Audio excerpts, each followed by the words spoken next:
Hello दोस्तों, तो आज हम लोग जानेंगे क्लास 10th का जो 5.1 है उसमें चैप्टर का नाम है एपी। क्या नाम है चैप्टर का?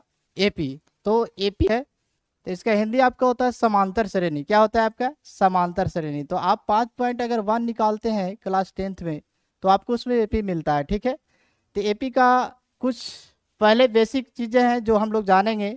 जैसे कि आप उसमें आपको मिलेगा प्रथम पद। क्या मिलेंगे उसमें आपको? प्रथम पद। ठीक है, तो प्रथम पद। ठीक है, तो प्रथम पद को ए से सूचित किया जाए। आप मैथ ले रहे हैं आपको, जैसे 4, 6, 8, 10 डॉट डॉट इस प्रकार से आपको लिखा हुआ रहेगा। ठीक, एपी। ठीक है, तो इसमें प्रथम पद कहेंगे किसको? जो आपको फर्स्ट जो पद होगा, पहला जो पद होगा वो आपका प्रथम पद होगा। ठीक है, इसी तरह से आपको इसमें जानना है सार्वंतर। क्या जानना है आपको? सार्वंतर। ठीक है, तो सार्वंतर को हम लोग डी से सूचित करते हैं। क्या से सूचित करते हैं? डी से। सार्वंतर आपको डिफरेंस बताता है, अंतर बताता है। पहली संख्या और दूसरी संख्या के बीच कितने का अंतर है वो आपको सार्वंतर दिखाता है एपी में। ठीक है, तो यहाँ पे हम लोग देख रहे हैं कि 4 से 6 तक जाने में 2 का डिफरेंस है। कितना का डिफरेंस है? 2 का। इसी को हम लोग डी कहेंगे। 8 से 2 तक के डिफरेंस देखेंगे अंतर, तो यहाँ भी 2 का अंतर है। यहाँ से यहाँ भी देखते हैं तो 2 का अंतर है। इस प्रकार जो में अगर आप इस तरह से मैथ दिए जाते हैं और इसमें एक होता है एनवा पद। क्या होता है? एनवा पद, जिसको हम लोग ए एन से सूचित करते हैं। और एनवा पद के लिए फॉर्मूला आपका होता है A plus N minus 1 into D. ठीक है, मान लिया जाए इसमें ऐसे डॉट डॉट लिखते लिखते आपको यहाँ पे लिख दिया 210। कितना लिख दिया? 210। आपको पूछ देगा जो ये 210 लिखा हुआ वो कितने नंबर पे है। क्या है? कितने नंबर पे है, वो आपका बारे में पूछता है कि कितने नंबर पे है। आप उसका अगर एन निकालते हैं तो आपको एपी का कितनी संख्या है एपी का। ठीक है, एपी का कितनी संख्या है। तो इसमें हम लोग और एनवा पद जो है आपको इसी को कहते हैं, जो ऐसे लिखते लिखते लास्ट पद जो दिया हुआ रहेगा उसको हम लोग एनवा पद मानते हैं। ठीक है, पहले से हमें पता नहीं हो तो वो कितने नंबर पे है तो उसको हम लोग एनवा पद पहले मानते हैं। तो हम लोग के एनवा पद अगर देखा जाए यहाँ ए एन बराबर तो 210 दिया हुआ है। कितना दिया हुआ है? 210। ठीक है, तो यहाँ से अगर इसमें पूछ दिया कि कितने नंबर पे 210 लिखा हुआ है, एन अगर निकालना है। क्या निकालना है? अगर अगर एन निकालना है। ठीक है, तो अगर बनाना रहे तो आप यहाँ से वैल्यू पुट कर देंगे, कुछ नहीं करना है। ए एन बराबर जो संख्या दिया हुआ इसको हम लोग यहाँ लिख लेंगे। ठीक है, बराबर ए। ये जो है सो आपका प्रथम पद है, जो कि आपका कितना दिया हुआ है? 4 है, 4 है। ठीक है, और एन एन आपके पास नहीं दिया हुआ, उसको निकालना है। एन बोले तो नंबर ऑफ एपी। ठीक, चलिए इसके बाद आपका है डी। डी आपको सार्वंतर है, जो दिखाता है कितने का अंतर है। और इसके निकालने का एक फॉर्मूला होता है A2 माइनस A1 बराबर होना चाहिए किसका? A3 माइनस A2 के। ये भी बराबर होना चाहिए किसका? A4 माइनस A3 का। ठीक है, इस तरीका से ये एपी के जो डी है सार्वंतर है उसका ये फॉर्मूला हो गया। ठीक है, तो इसमें जो प्रथम पद है उसको हम लोग A1 कहते हैं। प्रथम पद जो है उसको क्या बोलते हैं? A1। और A2 किसको बोलते हैं? इसमें जो सेकंड पद है, सेकंड संख्या दूसरी संख्या, उसको A3 किसको बोलेंगे हम लोग?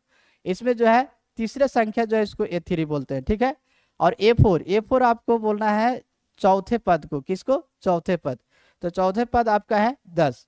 अगर इस तरह से आपको जांच करना है कि डी सही है या नहीं, डी तभी सही होगा जब आपका जो ये बता रहा है कि A2 से A1 जो निकालेंगे, घटा करके दिखाएंगे अंतर जो निकालेंगे, और A3 से A2 का जो अंतर निकालेंगे, और A4 से A3 का जो अंतर निकालेंगे, तीनों का सेम होना चाहिए, तभी आपका डी सही कहलाएगा। नहीं तो आपका डी अगर गलत है तो वो जो दिया गया संख्या था ये आपको एपी में फिर नहीं होगा। ठीक है, ये जो संख्या दी गई थी वो एपी में फिर नहीं कहलाएगा। तो हम लोग पहले डी को इसमें चेक करना पड़ता है इसके पहले। तो डी निकालने के लिए क्या बताया अभी आपको?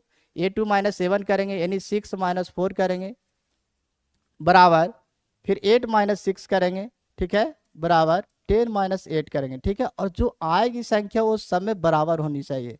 देखिए 2 यहाँ भी आ रहा है, 2 यहाँ भी आ रहा है, और 2 यहाँ भी आ रहा है। ठीक है, टोटल में आपको 2 आया। इसका मतलब जो डी हम लोग को था वो आपका बिल्कुल सही था। ठीक है, तो इस प्रकार से आपका डी को जांच किया जाता है निकाल करके। तो यहाँ से हम लोग को डी जो निकाल के आया था कितना था? 2 था। अब इसमें एनवा कितने नंबर पर 210 आता है, एन निकालना हो तो इसमें आप फॉर्मूले में उसको सेट करेंगे। चलिए देखिए 210 रहेगा बराबर 4 plus n minus 1 into D. आप डी निकाल के हम लोग लाए थे कितना, 2 लाए थे, यहाँ पे 2 रखेंगे, ठीक है।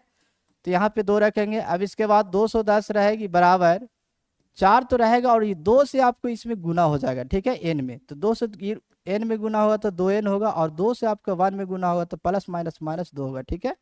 यहाँ से 210 तो रहेगा और 4 में से 2 आपका यहाँ घट जा रहा है, ठीक है। बिना एबीसीडी वाली संख्या बिना एबीसीडी वाली संख्या के साथ घटती या जुटती है, आपको समीकरण में भी बताया गया है।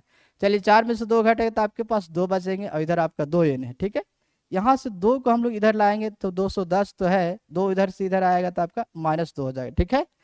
अब यहाँ से आपका बचेगा इधर 2n यानी 2n बचेगा, ठीक है। यहाँ से 210 में से 2 घटेगा तो आपका बचेगा 208 बराबर 2n। यदि 208 बराबर 2n है तो आप 2n बराबर भी लिख सकते हैं 208, कोई दिक्कत नहीं, दोनों आपस में बराबर है। समीकरण बताता है कि इसके बराबर ये है तो आप इसके बराबर भी कर सकते हैं, कोई दिक्कत नहीं है। चलिए 208 यहाँ से क्या करें, यहाँ से निकालेंगे तो 208 कहाँ रहेगा आपका, 208 ऊपर रहेगा और 2 के जो बगल में संख्याएं हैं वो आपका नीचे आएगा। इसको आप काट देंगे, 2 दहा 20, ठीक है, और 2 चौको 8 यानी कि आपका n बराबर निकाल के आएगा 104, ठीक है। ये बताता है, ऐसे आप लिखते जाएंगे एपी में कितना 4 6 8 10 12 इस तरह से। तो ये 210 जो है वो 104वें नंबर पर ये संख्या आपका 210 आएगी एपी में, ठीक है। इस तरह से एपी का कुछ सवाल आपको बताएंगे इसी प्रकार से, किस तरह से कैसे को क्या निकलता है नहीं निकलता है, आगे हम बताते चलेंगे। अभी आपको सिर्फ ये जानना था कि प्रथम पद कहते किसको है, डी किसको कहते हैं। प्रथम पद पहली संख्या को बोला जाता है, डी आपको जो डिफरेंस है अंतर है वो बताता है, ठीक है।